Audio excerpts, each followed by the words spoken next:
Hello दोस्तों, this is Anshul और मैं आपके लिए आज मैट्रिक्स का टॉपिक लेके आया हूँ। हम डिटर्मिनेंट्स के बारे में भी आगे बात करेंगे। ये टॉपिक मैं इसलिए लेके आया क्योंकि बहुत से बच्चे मैट्रिक्स और डिटर्मिनेंट्स को पढ़ने के बाद ये पूछते हैं कि सर इसका प्रैक्टिकल एप्लीकेशन क्या है। सो मैं आज आपको प्रैक्टिकल एप्लीकेशन बताने के लिए आया हूँ। आगे बात करते हैं हम कि फर्स्ट ऑफ ऑल कि मैथ्स क्या होता है। देखिए, मैथ्स सिर्फ एक टूल है। मैथ्स सिर्फ एक टूल है साइंस को या फिजिक्स को पढ़ने के लिए। हमने गॉस लॉ पढ़ी है जिसमें हम इंटीग्रेशन के बारे में पढ़ते हैं, ठीक है, integration from A to B और सपोज एनीथिंग। तो ये एक्चुअली में फिजिक्स को डील करने के लिए होता है, लेकिन हम इसको किस में पढ़ते हैं, मैथ्स में पढ़ते हैं। सो मैथ्स एक टूल है जिससे हम फिजिक्स को स्टडी कर सकते हैं, ठीक है। नेक्स्ट बात करते हैं मैट्रिक्स क्या होता है। मैट्रिक्स रिप्रेजेंटेशन होती है रो और कॉलम की, ठीक है, रो की और कॉलम की। यहाँ पे हमको दिख रहा होगा, इसको बोलते हैं फर्स्ट रो, इसको बोलते हैं सेकंड रो, ऐसे ही इसको बोलते हैं फर्स्ट कॉलम एंड इसको बोलते हैं सेकंड कॉलम। ओके, ये कुछ एलिमेंट्स हैं ABCD, और जो ये हमारा M क्रॉस N है, this is called order of the matrix. यहाँ पे M जो है वो नंबर ऑफ रोज है और N जो है वो नंबर ऑफ कॉलम्स है। ओके, सो आप कहेंगे सर बड़ी जल्दी पढ़ा रहे हैं। देखिए, ये आप 12th क्लास में पढ़ लेंगे, ठीक है, इसकी कोई इशू नहीं है। मैं आपको बस ये बेसिक स्टार्ट करवा रहा हूँ ताकि जिन बच्चों को ये नहीं पता वो जान जाएं, ठीक है। तो मैं आपको एक्चुअल में जो यूज़ होता है वो मैं बताने के लिए आया हूँ। ओके, ये तो सब आप पढ़ लोगे बुक्स में। आगे बात करता हूँ मैं। दे रखा है स्क्वायर मैट्रिक्स हमें, ठीक है। स्क्वायर मैट्रिक्स होते हैं जिसमें रो और कॉलम बराबर होते हैं। कुछ मैट्रिक्स ऐसे होते हैं जिसमें रो और कॉलम बराबर नहीं होती, that is called rectangular matrix. Okay, यहाँ पे देखिए आपको 3 रो दे रखी हैं और 3 ही कॉलम दे रखे हैं। Okay, so it is 3 cross 3 matrix. इस वाले मैट्रिक्स को हम क्या कहेंगे?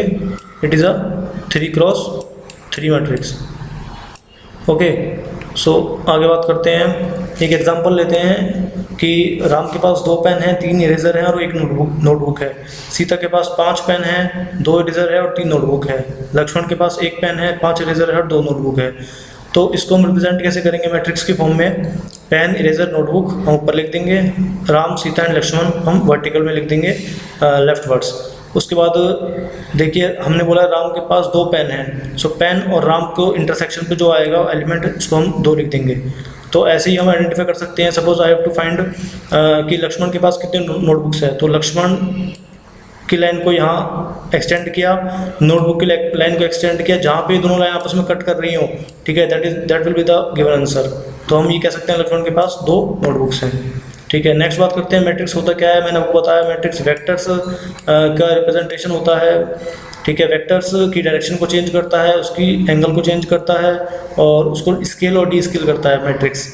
सो अल्टीमेटली मैट्रिक्स जो है वो खुद में कुछ नहीं है, मैट्रिक्स सिर्फ रिप्रेजेंट करने का तरीका है। साथ में अगर किसी वेक्टर से उसको मल्टीप्लाई करते हैं तो वो उस वेक्टर की डायरेक्शन को चेंज कर सकता है, उसकी ओरिएंटेशन को चेंज कर सकता है, या फिर साथ में उसकी स्केल और डी स्केल कर सकता है, ठीक है। आगे बात करते हैं हम 1 क्रॉस 1 मैट्रिक्स होता है। ये सिर्फ एक लाइन को रिप्रेजेंट करता है, ओके, चाहे वो लाइन एक्स डायरेक्शन में हो, चाहे वाई डायरेक्शन में हो, चाहे किसी भी जेड डायरेक्शन में हो। Okay, suppose it is Z direction तो यहाँ भी हो सकती है, ठीक है। आगे बात करते हैं 2 क्रॉस 2 मैट्रिक्स की। जो 2 क्रॉस 2 मैट्रिक्स है ये एक एरिया को रिप्रेजेंट करता है। ओके, सो आप कहेंगे यार ऐसा कभी सुना नहीं है मैंने। बेटा इसलिए बताने के लिए आया हूँ कि आपने कभी सुना नहीं है, ओके, इसलिए आपको कोई नई इन्फॉर्मेशन देने के लिए आया हूँ। सपोज 2 वेक्टर है हमारे पास A, B। अब मैंने आपको ये कहा है कि जो A और B एलिमेंट्स है, बट एक्चुअली में these are vectors. So A and B, A, B, this is a single vector and C, D, this is another vector। तो जब हम इसको ड्रॉ करेंगे और इनकी लाइंस को पैरेलली ड्रॉ करेंगे तो एक पैरेललोग्राम टाइप हमें मिल रहा है, ठीक है। ये क्या कर रहा है? एक एरिया को कंटेन कर रहा है, कुछ एरिया है इसमें, ठीक है। सो मैं आपको आगे बताऊंगा इसके बारे में कि क्या होता है इसका मतलब, डिटरमिनेंट्स क्या होते हैं, क्यों डिटरमिनेंट्स को यूज़ करते हैं। ओके, सो अगली बात करते हैं 3 क्रॉस 3 वेक्टर की। ये एक वॉल्यूम को रिप्रेजेंट करता है। अगर कहीं पे ये 3 क्रॉस 3 मैट्रिक्स दे रखा है, इट मीन्स वहाँ पे वॉल्यूम का बात होगी, वॉल्यूम डिस्कशन होगा। सपोज मैं किसी मैट्रिक्स में 3 क्रॉस 3 मैट्रिक्स मल्टीप्लाई करता हूँ तो हो सकता है उसकी शेप डिस्टॉर्ट जाए, जैसे डिस्टॉर्ट हो जाती है। जैसे सपोज एक क्यूब है तो क्यूब को मल्टीप्लाई कर देंगे तो it will be converted into cuboid और पैरेललोपाइड। ओके, यहाँ है एक एप्लीकेशन प्रैक्टिकल जहाँ पे इलेक्ट्रिकल सर्किट्स हैं, इसमें हम मैट्रिक्स का यूज़ कर रहे हैं। आप देख सकते हैं मैट्रिक्स की फॉर्म बना रखी है यहाँ पे हमने। ओके, नेक्स्ट इज पिक्सल्स की बात करते हैं, तो हमने सुना होगा 720 pixels. Okay, so these pixels are the practical applications of matrix. हम मैट्रिक्स की हेल्प से इन पिक्सल्स को डिज़ाइन करते हैं और उनको सिमुलेट करते हैं। नेक्स्ट एप्लीकेशंस जहाँ पे आप इसको प्रैक्टिकली अपने हाथ से देख सकते हैं, Photoshops, AutoCAD, electrical circuits, blood images जो होती हैं वो इफेक्ट होता है मैट्रिक्स का। एंड जो कोरोना वायरस फैल रहा है हमारे इंडिया में और बाहर के देशों में भी, तो इसको डील करने के लिए, इसके एनालिसिस करने के लिए मैट्रिक्स का यूज़ करते हैं। इसको मैं आगे लेक्चर्स में बताऊंगा हाउ कैसे यूज़ करते हैं। फर्स्ट ऑफ ऑल भी डील करते हैं एडिशन ऑफ मैट्रिक्स के साथ। तो एडिशन का मतलब क्या होता है मैट्रिक्स, यहाँ से हमारी प्रैक्टिकल एप्लीकेशन स्टार्ट होती है। तो एडिशन का मतलब क्या होता है, एडिशन का मतलब होता है कि जो हमारे मैट्रिक्स हैं वो first of all same order के होने चाहिए ऐड करने के लिए। देखिए यहाँ पे 2+2 ऑर्डर है और यहाँ पे 2+1 ऑर्डर है, तो ये ऐड नहीं हो पाएंगे, सॉरी, तो ये ऐड नहीं हो पाएंगे, लेकिन ये वाले ऐड हो रहेंगे। सेकेंडली बात करते हैं, तो सपोज ये A11 पोजीशन पे B11 है, तो ये इस पे ऐड हो सकता है। A12 पे B12 ऐड हो सकता है सिर्फ। सपोज A21 पे B21 ऐड हो सकता है। तो इसी तरीके से एडिशन होता है हमारा। बट एडिशन का मतलब क्या है, ये चीज़ हम इस एग्जांपल में डिस्कस करेंगे। सपोज मेरे पास एक ट्रायंगल है जिसके कोऑर्डिनेट्स दे रखे हैं 1 1 2 4 एंड 4 1। मुझे इस ट्रायंगल को ट्रांसलेट करना है एक्स डायरेक्शन में बाय 1 यूनिट। तो इस प्रोसेस के लिए हम एडिशन का यूज़ करेंगे। ये हमारा ट्रायंगल है जिसका मैट्रिक्स मैंने लिख रखा है 1 1 2 4 and 4 1 in x and y direction. इसमें हम ऐड कर देंगे एक अलग मैट्रिक्स जिसका 1 1 1 एक्स कोऑर्डिनेट है और 0 0 0 वाई कोऑर्डिनेट है। और आप सोचेंगे 0 0 0 क्यों रखा है यहाँ पे, देखिए मुझे सिर्फ एक्स डायरेक्शन में ट्रांसलेट करवाना है, तो मैं वाई डायरेक्शन में कुछ नहीं रखूँगा, ठीक है। सो ऐड हमने अगर कर दिया, और ये भी देख सकते हैं आप ऑर्डर सेम है 3+2 एंड 3+2। ऐड करने के बाद जो हमें नया मैट्रिक्स मिल रहा है इसका ऑर्डर 3+2 ही रहेगा। और जो नए कोऑर्डिनेट्स मिल रहे हैं ऐड करने के बाद उनको अगर हम ट्रायंगल को ड्रॉ करेंगे तो ये ट्रायंगल ऐसा बन जाएगा, ऐसा लगेगा देखने में कि, या ऐसा लगेगा कि ये 1 यूनिट ट्रांसलेट हो चुका है x direction by 1 unit. Okay,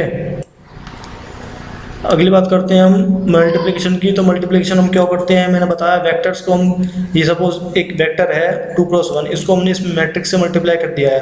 आप सोचेंगे कि ये वेक्टर है या मैट्रिक्स है। देखिए हम वेक्टर को मैट्रिक्स कह सकते हैं बट मैट्रिक्स को वेक्टर नहीं कह सकते, ठीक है। ये हमारा एक्चुअली में एक वेक्टर है, ठीक है, लेकिन हमने इसको मैट्रिक्स की फॉर्म में लिख दिया है। ओके, सो इसको जब हम इससे मल्टीप्लाई करेंगे तो हमारे पास ये न्यू वेक्टर मिलता है जिसकी डायरेक्शन चेंज हो जाएगी।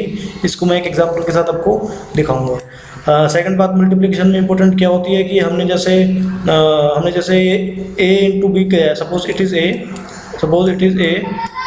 And it is b। हमने a मल्टीप्लाई b किया है तो कुछ आंसर आया है, बट हम इन्वर्स करेंगे b मल्टीप्लाई a तो वो आंसर नहीं आएगा।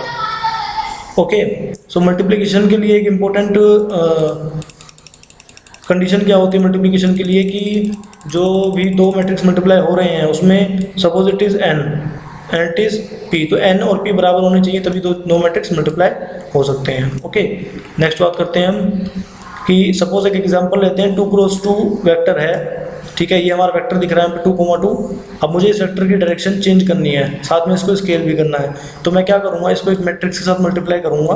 ओके, इस मैट्रिक्स से मल्टीप्लाई करने के बाद इसकी डायरेक्शन चेंज हो जाएगी। मैं बताता हूँ आपको कैसे। देखिए ये हमारे पास मैट्रिक्स है जिससे हमने मल्टीप्लाई किया है इस वेक्टर को 2,2 को। तो after multiplication we get a new vector 4,6। So आप देख सकते हैं पहले हमारा सपोज यहाँ पे 2+2 था, सपोज यहाँ पे था, ठीक है। ये 1 थोड़ा आगे बन गया, सॉरी। सपोज ये कुछ यहाँ पे है, दैट इज 2+2 वेक्टर, और इस मैट्रिक्स के साथ मल्टीप्लाई करने के बाद इसको क्या कोऑर्डिनेट्स मिले 4,6। तो आप देख सकते हैं कि इस वेक्टर की क्या डायरेक्शन चेंज हो गई। डायरेक्शन कैसे, ये एंगल थीटा मान लो, तो एंगल थीटा ये एंटी क्लॉकवाइज रोटेट करने लग गया, ठीक है। और साथ ही में ये स्केल भी हो गया, जैसे यहाँ पे कुछ लेंथ इसकी होगी बट यहाँ पे जब आया तो इसकी लेंथ इंक्रीज हो गई। सो मैं अल्टीमेटली ये कहना चाहता हूँ कि जो मैट्रिक्स होते हैं वो सिंपली वेक्टर्स की डायरेक्शन चेंज करते हैं अगर आप उनको मल्टीप्लाई करेंगे तो वेक्टर्स के साथ, ठीक है। तो आपको एक नया वेक्टर मिलेगा जिसकी जो डायरेक्शन है वो चेंज हो चुकी होगी या कुछ उसमें चेंजेस आ चुके होंगे। कई बच्चे पूछते हैं आइगन वेक्टर का मतलब क्या है। देखिए सपोज मैं